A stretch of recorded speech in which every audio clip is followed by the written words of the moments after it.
김건희 여사의 트위터 계정에 회색 체크마크를 달 수 있도록 대통령실이 외교부에 요청한 사실이 언론 보도로 드러났습니다.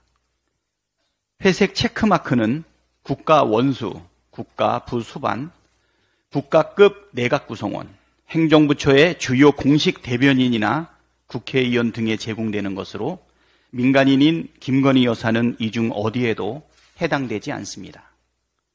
트위터 측은 불가하다는 입장이었지만 외교부는 수차례 요청했고 결국 김건희 여사는 회색 체크 마크를 달게 되었습니다.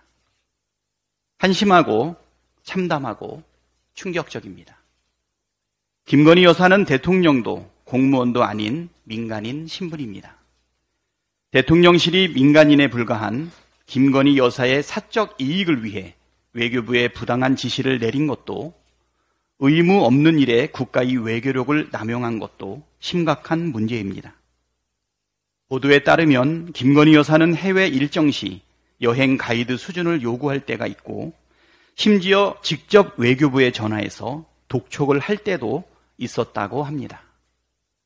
제2 부속실을 없애고 조용히 내조만 하겠다더니 도대체 무슨 권한으로 외교부에 직접 지시를 하고 독촉을 합니까? 자신이 대통령인 줄 착각하고 있지 않고서는 있을 수 없는 태도입니다. 오죽했으면 대통령실에 VIP1, VIP2가 있고 김건희 여사가 VIP1이라는 소리까지 나오겠습니까? 선출되지 않은 권력이 국정에 개입해 좌지우지하는 것을 뭐라고 규정합니까? 박근혜 정부의 국정농단 사건을 직접 수사했던 윤석열 대통령이 잘 알 것입니다. 세계 잼버리 대회가 파행을 거듭한 끝에 마무리되었습니다. 국무총리는 문제 해결 능력이 놀라웠다고 자화자찬하고 있지만 국민께서는 고개를 들 수 없다며 부끄러워하고 있습니다. 잼버리 대회의 파행 원인을 명확히 하는 것은 땅에 떨어진 국격을 바로 세우고 구겨진 국민의 자존심을 세우기 위해서도 매우 중요합니다. 정부와 국힘당의 전 정부 탓은 순전히 억가에 불과합니다.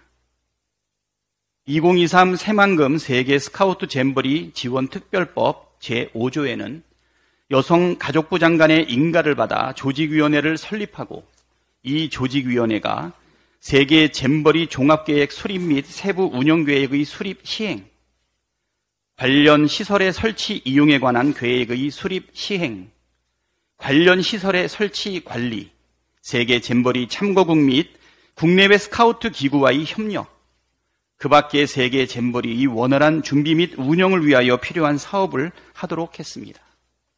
계획의 수립부터 시설 설치, 관리 등의 책임을 분명히 한 것입니다. 올해 2월 말에는 여성가족부 장관에 더해 문화체육부 장관, 행정안전부 장관이 조직위원회 공동위원장으로 추가되었습니다. 동법 제22조에는 세계 잼버리와 관련된 주요 정책을 심의 조정하기 위하여 국무총리 소속으로 정부지원위원회를 두도록 했습니다. 정부지원위원회는 국무총리가 위원장, 기획재정부 장관, 교육부 장관 및 여성가족부 장관이 부위원장, 과학기술정보통신부 장관, 외교부 장관, 법무부 장관, 행정안전부 장관, 문화체육관광부 장관, 농립축산식품부 장관, 산업통상자원부 장관, 보건복지부 장관, 환경부 장관, 국토교통부 장관, 해양수산부 장관과 국무조정실장 등이 위원으로 참여합니다. 공동조직위원장인 여가부 장관, 문체부 장관, 행안부 장관의 책임이야 두말하면 잔소리고 국무총리도 정부지원위원장으로 잼버리 대회 파행에 대한 합당한 책임을 져야 하고 당연직 위원인 장관들도 책임에서 결코 자유롭지 못합니다.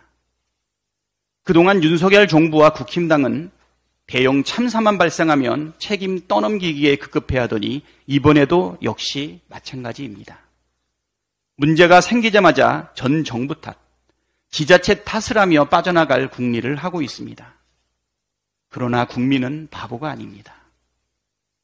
윤석열 정부의 무대책과 무능력, 무책임이 잼버리 대회 파행의 근본 원인이라는 것에 절대 다수의 국민이 공감하고 있습니다. 무능력하고 무책임한 정권에 대한 국민의 인내심에도 한계가 있습니다. 혁신의 핵심은 기득권을 내려놓는 것입니다. 지난 총선에서 국민께서는 민주당의 180석을 몰아주셨습니다. 촛불로 태어난 정권이 기득권을 타파하고 나라다운 나라를 만들라는 준엄한 명령이었습니다.